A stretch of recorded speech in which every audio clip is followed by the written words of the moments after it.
Hello दोस्तों, बहुत बहुत स्वागत, अभिनंदन एक बार फिर से RDFGS गुरु में। दोस्तों, रसायन विज्ञान पढ़ रहे हैं हम लोग। उसमें आज शुरू करेंगे नया लेक्चर। क्या? अकार्बनिक रसायन पढ़ेंगे, है ना। अकार्बनिक रसायन में हाइड्रोकार्बन्स पढ़ेंगे। पार्ट ए हाइड्रोकार्बन्स, ठीक है। चलो तो बिना समय गवाए शुरू करते हैं। हाइड्रोकार्बन्स, पहला क्वेश्चन। अनुकारित आदिम भूमि परिस्थितियों में निम्नलिखित के प्रादुर्भाव का सही अनुक्रम क्या है? मतलब इनमें से कौन पहले कौन बाद में आएगा? तो सबसे पहले मीथेन सबसे ज़्यादा, हाइड्रोजन साइनाइड, नाइट्राइल और एमिनो अम्ल, ये अनुक्रम है, ए ऑप्शन, ठीक है। तो इतना से याद रखना है आपको। देखो, अनुकारित आदिम भूमि परिस्थितियों यानी स्टिमुलेटेड प्रिमिटिव अर्थ कंडीशंस में निम्न रसायनों का प्रादुर्भाव सही क्रम होगा। मतलब इनमें से ये रसायन निम्नलिखित निकलेंगे। सबसे ज़्यादा निकलेगा सबसे पहले मीथेन, हाइड्रोजन साइनाइड, नाइट्राइल और एमिनो अम्ल बाद में। ओके। सभी जैव यौगिकों का अनिवार्य मूल तत्व कार्बन होता है, बिल्कुल कई बार पढ़ लिए हम लोग।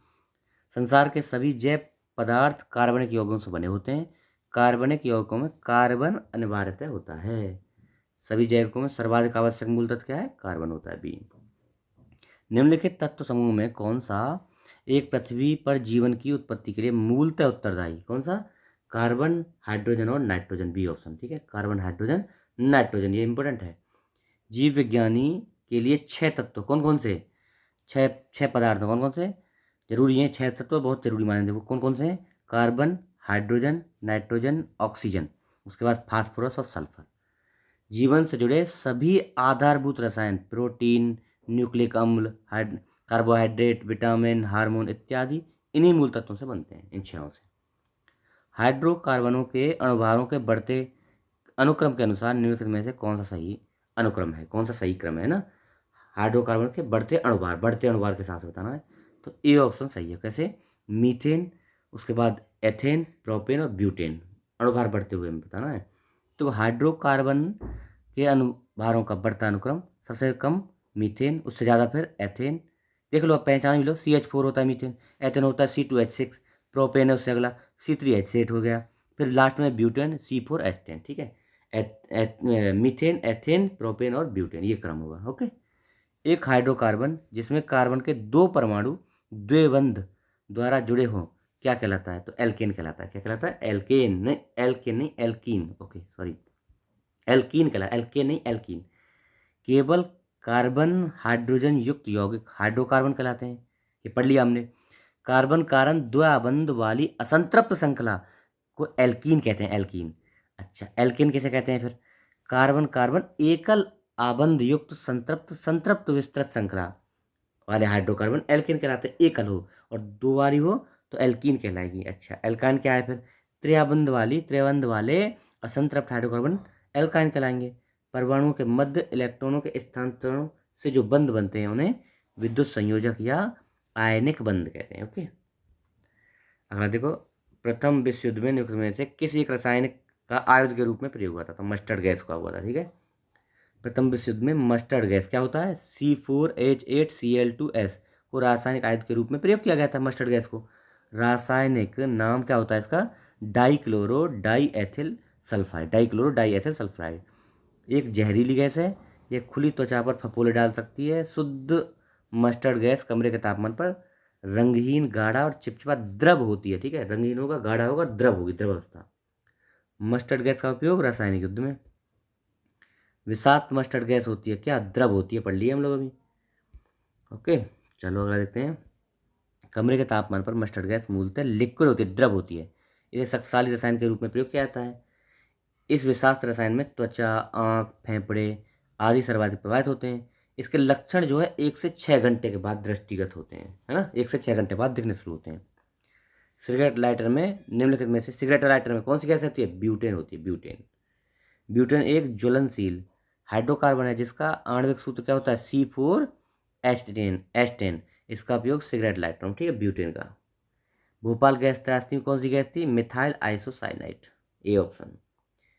भोपाल स्थित क्या यूनियन कार्बाइड इंडिया लिमिटेड, ये कंपनी का नाम था, कीटनाशक संयंत्र से मैथिल आइसोसाइनाइड यानी C2H3NO गैस के रिसाव के कारण भोपाल गैस त्रासदी हुई थी। ओके। छपाई में प्रयोग की जाने वाली स्याही निम्नलिखित में से अपघटन से प्राप्त होती है, किसके? तो भैया मीथेन के अपघटन से। किसके? मीथेन के। मीथेन एक रंगहीन, स्वादहीन, गंधहीन गैस है। जो दलदली क्षेत्रों में पाई जाती है। इसके अतिरिक्त यह कार्बनिक पदार्थ के विघटन से कोयले के निकलने वाली गैसों में भी विद्यमान रहती है। यह काले रंग, मोटर टायर, छापेखानी की स्याही, पेंट, कार्बन की छड़ें बनाने में प्रयुक्त की जाती है। इसे 100 डिग्री सेल्सियस तापमान पर जलाने से कार्बन ब्लैक प्राप्त होता है, जो छपाई में काम आता है। हाँ, मीथेन गैस उत्पादन वाले क्षेत्र क्या है? धान का खेत मेन है, धान के खेत में मेन होती है। Okay, B option. धान के खेत, कोयले की खदान, घरेलू पशु वातावरण में मीथेन उत्सर्जन करते हैं। अच्छा, आर्द्रभूमि, समुद्र मीथेन के उत्सर्जन के प्राकृतिक तत्व हैं। वो मानवीय हो गए, और ये आर्द्रभूमि, समुद्र, मीथेन, ये सब प्राकृतिक तत्व हैं। ओके, सूची 1 को सूची 2 से मिलाना है। बायोगैस कीटनाशक होता है? नहीं भैया, कौन से सही बताने हैं ना, सुमेलित कौन से हैं? बायोगैस कीटनाशक नहीं। इलेक्ट्रोकार्डियोग्राफी, हृदय विकार, ये सही है दूसरा। डीडीटी गोबर, डीडीटी गोबर का क्या मतलब भाई? ये भी गलत है, तीसरा भी। निकोटिन तंबाकू, तो 2 और 4 सही है, 1 3 गलत है। 2 और 4 कौन से में? डी ऑप्शन में। देखो, बायोगैस संयंत्रों द्वारा गांव में प्रकाश एवं भोजन पकाने के लिए गैस व्यवस्था, तो पहला गलत। इलेक्ट्रोकार्डियोग्राफी से हृदय विकार, डीडीटी एक कीटनाशक, तंबाकू में निकोटिन। पढ़ लिए हम लोग। चलो, निम्नलिखित में से कौन सा रसायन फल पकाने में काम आता है भैया, सहायक होता है? तो इथेफोन इंपॉर्टेंट है, थोड़ा याद रखना। इथेफोन रसायन उपयोग, इस रसायन का उपयोग कच्चे फलों को पकाने में किया जाता है। Ethephon, ethephon, A option. कौन सा रसायन फल पकाने के लिए उपयोग में लाया जाता है? इथेफोन हो गया, और कैल्शियम कार्बाइड भी होता है। देखो समझ लो, थोड़ी सी स्थिति समझ लो। फलों को पकाने में कैल्शियम कार्बाइड का प्रयोग किया जाता है। इसका रासायनिक सूत्र होता है CaC2, है, कैल्शियम सल्फाइड कार्बाइड का। यह एसिटिलीन के एजेंट के रूप में कार्य करता है। फलों को पकाने की प्रक्रिया में कैल्शियम कार्बाइड नमी यानी जल के साथ अभिक्रिया करके एसिटिलीन गैस बनाता है। कैल्शियम कार्बाइड एसिटिलीन गैस बनाता है, इसलिए इसका यूज करते हैं। ओके, हरे फलों को कृत्रिम रूप से पकाने के लिए कैल्शियम कार्बाइड का प्रयोग करते हैं, क्योंकि यह उत्पन्न करता है क्या? एसिटिलीन, सी ऑप्शन है। 17 में सी ऑप्शन होगा, एसिटिलीन करता है ना। निम्नलिखित में से कौन फलों के पकाने को बढ़ावा देता है? तो क्या? Ethylene, ethylene. अब देखो थोड़ा समझ लेना, एथिलीन भी देता है। विकल्पों में एथिलीन गैस का उपयोग कच्चे फलों को पकाने में, एसिटिलीन, एथिलीन और वो कौन था? कैल्शियम कार्बाइड था ना, बताना कमेंट बॉक्स में। गैस मिश्रणों में से कौन सा गैस वेल्डिंग में प्रयुक्त होता है? गैस एसिटिलीन और ऑक्सीजन, एसिटिलीन और oxygen, oxygen acetylene, B option. Gas welding के लिए ऑक्सीजन और एसिटिलीन का मिश्रण सर्वाधिक प्रचलित है। गैस वेल्डिंग में ऑक्सीजन और एसिटिलीन है कहीं? C option. एसिटिलीन के बारे में आपको निम्नलिखित कथनों पर विचार करना है। तो क्या है कथन, देख लेते हैं। वेल्डन उद्योग में प्रयोग किया जाता है, सही है। यह प्लास्टिक का निर्माण करने में उपयुक्त एक कच्चा माल है, ये भी सही है। सिलिकॉन कार्बाइड और पानी का मिश्रण इसका इसकी सुगमता से प्राप्ति, सिलिकॉन कार्बाइड नहीं, ये गलत है, कैल्शियम कार्बाइड है शायद। तो 1 और 2 सही है, यानी ए ऑप्शन सही है। तो देखो, एसिटिलीन को एथीन यानी C2H2 भी कहते हैं। एसिटिलीन एथीन एक ही है। इसका उपयोग वेल्डिंग में किया जाता है।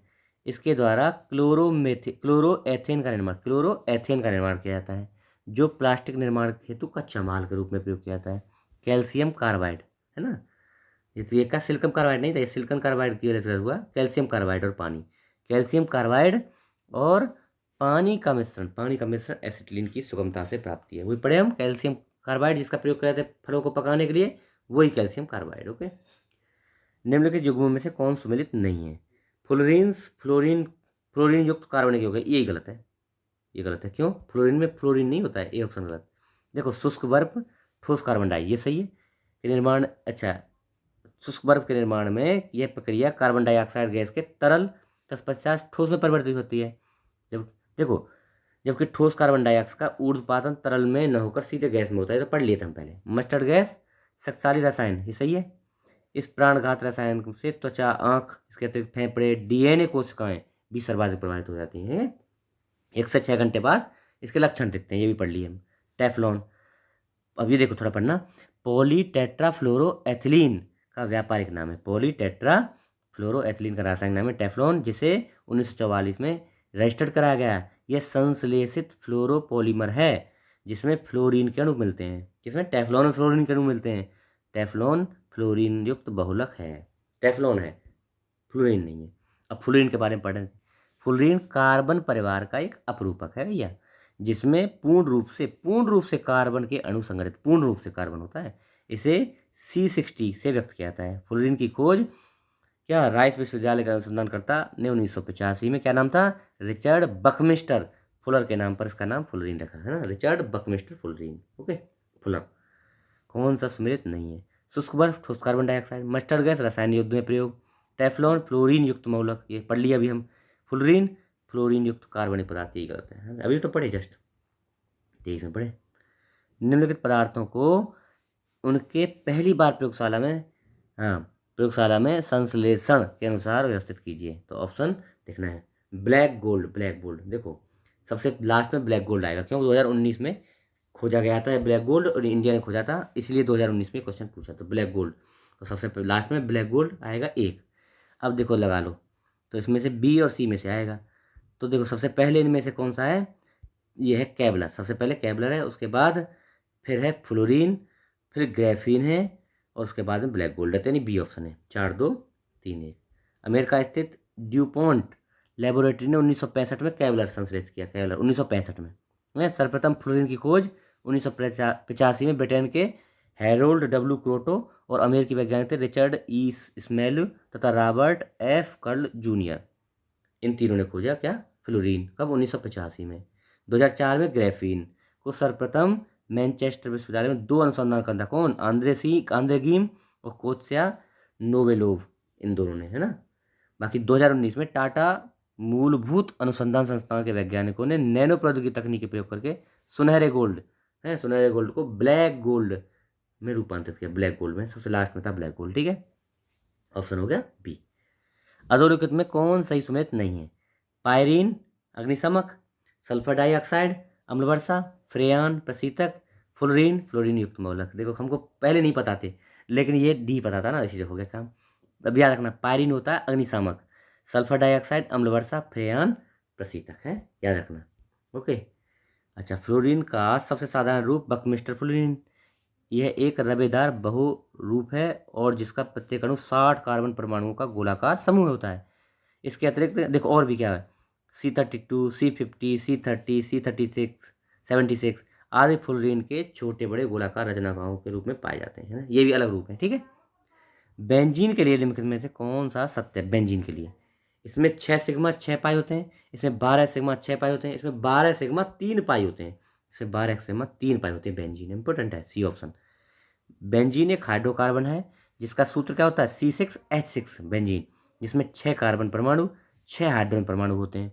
प्रत्येक कार्बन परमाणु एक बंध के हाइड्रोजन से दो से अन्य निकटवर्ती कार्बन परमाणु से संबंध होता है, एक हाइड्रोजन और 2 अन्य से, तो कार्बन का चौथा बंध युग्म बंध के रूप में उपस्थित रहता है। अतः इसमें 12 सिग्मा और 3 पाई होते हैं, क्या 12 सिग्मा 3 पाई होते हैं, ठीक है, इंपॉर्टेंट थोड़ा नोट कर लेना। चलो आगे देते हैं, बेंजीन में सिग्मा और पाई 12 सिग्मा 3 पाई, सी ऑप्शन, ठीक है। 28वां है, हाँ CO यानी कार्बन मोनोऑक्साइड समूह का आबंध क्रम क्या है, तो ये भैया 3 है ना, देख लेते हैं थोड़ा सा। आबंध क्रम यानी बॉन्ड ऑर्डर एक संख्या है जो हमें बताती है कि अणु या समूह बनाने वाले 2 परमाणु के मध्य उपस्थित बंधन कितना मजबूत है। बॉन्ड ऑर्डर ये बताता है आबंध क्रम का अधिक होना अधिक मजबूती तथा आबंध क्रम का कम होना कम मजबूती प्रदर्शित करता है। कार्बन मोनोऑक्साइड समूह का आबंध क्रम कितना, 3 है, कितना है, 3 है जी, 3, ठीक है, ये भी नोट कर लेना, ओके। चलो ये आज का देखें अभी, चलो ये लेक्चर हुआ है कंप्लीट, इसमें थोड़े 8 क्वेश्चन है एल्कोहल में, ये और देख लेते हैं, ठीक है। चलो एल्कोहल को कंप्लीट करते हैं, पीछे क्लियर नहीं डालते। पहला क्वेश्चन है, एथिल एल्कोहल निम्न को मिलाकर पीने के अयोग्य बन जाता है, पीने को अयोग्य किसको, ये भैया मीथेनॉल एवं पिराडीन, मीथेलेन और पिरीडीन मिला देंगे तो बन जाएगा अयोग्य। एथिल अल्कोहल में मीथेनॉल एवं पिराडीन मिला देने से यह जहर बन जाता है और इसको पीने वाला मर जाता है, मृत्यु भी हो जाती है, ठीक है। उन शराब त्रासदियों में जिनके परिणाम स्वरूप अंधता यानी अंधा हो जाते हैं, और वह हानिकारक पदार्थ कौन सा है जिसको मिलाने से अंधे हो जाते हैं, तो होता है मैथिल अल्कोहल। एथिल को पीते हैं, मैथिल जहरीला होता है। मैथिल अल्कोहल एक रंगहीन द्रव है जो कि जल में हर अनुपात में घुलनशील है। यह शराब की भांति तीव्र अप्रिय गंध और तीव्र स्वाद वाला विषैला पदार्थ है, विषैला होता है। इसके अत्यधिक सेवन से अंधता, पागलपन और आवश्यकता से अधिक लेने से भैया मृत्यु भी हो जाती है, मृत्यु हो जाती है ना। निम्नलिखित में किसको वुड स्प्रिट भी कहा जाता है, तो इसी को मैथिल अल्कोहल को, ए ऑप्शन, किसको मैथिल अल्कोहल को या मेथेनॉल को वुड स्प्रिट कहते हैं, ओके। अगला शक्कर के किण्वन से क्या बनता है, एथाइल अल्कोहल या एथिल अल्कोहल है। शक्कर के किण्वन से देखो, ग्लूकोज और फ्रक्टोज से बनी गन्ने की शर्करा जिसका आणविक सूत्र क्या होता है, C12H22 और O11 के किण्वन से इथाइल या एथिल अल्कोहल बनता है, इसी को किण्वन बोलते हैं। अच्छा, फ्रेगमेंटेशन बोलते हैं, फर्मेंटेशन फर्मेंटेशन। पांचवा देखो, ग्लूकोज को एथिल अल्कोहल में किस एंजाइम द्वारा बदला जाता है, किस एंजाइम, तो लाइपेज होता है ना, जाइलेम होता है, नहीं लाइपेज नहीं, जाइलेम, इंपॉर्टेंट है ये, इंपॉर्टेंट। जाइमेज, जाइमेज एंजाइम ग्लूकोज को एथिल अल्कोहल यानी इथाइल अल्कोहल में परिवर्तित करता है, जाइमेज। इस परिवर्तन की प्रक्रिया को फर्मेंटेशन कहते हैं, यही फर्मेंटेशन है, ठीक है, ये प्रक्रिया होती है। यानी ग्लूकोज उसमें जाइमेज मिलाएंगे और एथेनॉल और कार्बन डाइऑक्साइड में बना देगा, ठीक है। अब सीरा, सीरा किसके उत्पादन के लिए, तो भैया अल्कोहल, अल्कोहल के उत्पादन के लिए कच्चा माल है सीरा। हाँ, शराब एक अल्कोहलीय पेय है जो भिन्न भिन्न पदार्थों के किण्वन से बनाई जाती है, फर्मेंटेशन से। इसमें अल्कोहल की मात्रा अलग अलग होती है। बियर, शैंपेन, साइडर, पोर्ट, शेरी, विस्की, ब्रांडी, रम, जिन आदि कुछ प्रमुख शराब हैं। इसमें बियर में अल्कोहल की मात्रा सबसे कम और रम में सबसे ज़्यादा होती है। देखो, रम में सबसे ज़्यादा कितनी, 45 से 55% और कच्चा माल है सीरा। उसी ब्रांडी में 40 से 50% और अंगूर कच्चा माल है। वहीं साइडर, साइडर में दिखा रहा है 2 से 6%, लेकिन बियर में सबसे कम होती है, बियर में 3 से 6% है ना। और ये जौ इसका कच्चा माल है, बियर में सबसे कम, ठीक है, जौ इसका कच्चा माल। सातवां आ जाओ, जौ के अंकुरित बीजों के किण्वन से बनता है क्या, अभी तो पढ़े हम, बियर बनती है, अभी तो पढ़े बियर, हैं। अधिकतर बियर जौ के या बार्ले के किण्वन से बनती है, इसलिए इसे भारतीय उपमहाद्वीप में जौ की शराब या आप जौ के नाम से भी बुलाया जाता है, आप जौ या जौ की शराब। लास्ट क्वेश्चन आज का, पुलिस द्वारा नशे में गाड़ी चलाने वालों की सांस की जांच के लिए फिल्टर पेपर का क्या प्रयोग होता है, इसमें क्या होता है, पोटेशियम डाइक्रोमेट, सल्फ्यूरिक अम्ल, ये दोनों होते हैं, पोटेशियम डाइक्रोमेट और सल्फ्यूरिक अम्ल। देखो ये ऑप्शन हो गया। पुलिस द्वारा नशे में गाड़ी चलाने वालों की सांस की जांच के लिए ब्रेथ एनालाइजर, यानी ब्रेथ एनालाइजर या ब्रीथलाइजर, इसका प्रयोग किया जाता है, इस नाम के उपकरण का। इस उपकरण के माध्यम से किसी संदेहास्पद व्यक्ति को द्वारा छोड़ी गई सांस को पोटेशियम डाइक्रोमेट यानी K2Cr2 और O7 तथा सल्फ्यूरिक अम्ल H2SO4 के विलयन से गुजारा जाता है। ब्रेथलाइजर में लाल भूरा पोटेशियम डाइक्रोमेट विलयन अल्कोहल से अभिक्रिया करके हरे रंग में परिवर्तित हो जाता है, जो इस हरे रंग की तीव्रता इंटेंसिटी के माध्यम से छोड़ी गई सांस में अल्कोहल की मात्रा का अनुमान लगाया जाता है। तो इतना याद रख लो, पोटेशियम डाइक्रोमेट और सल्फ्यूरिक अम्ल, ये दो चीज़ होती हैं, ठीक है। तो ये आज का हमारा लेक्चर संपन्न, आशा आपको पसंद आएगा। आप नए हैं चैनल पर तो इसको सब्सक्राइब कर लीजिए, लोगों को बताइए, शेयर करिए। ऐसे धीरे धीरे रसायन विज्ञान खत्म होने वाला है। Okay, thank you so much.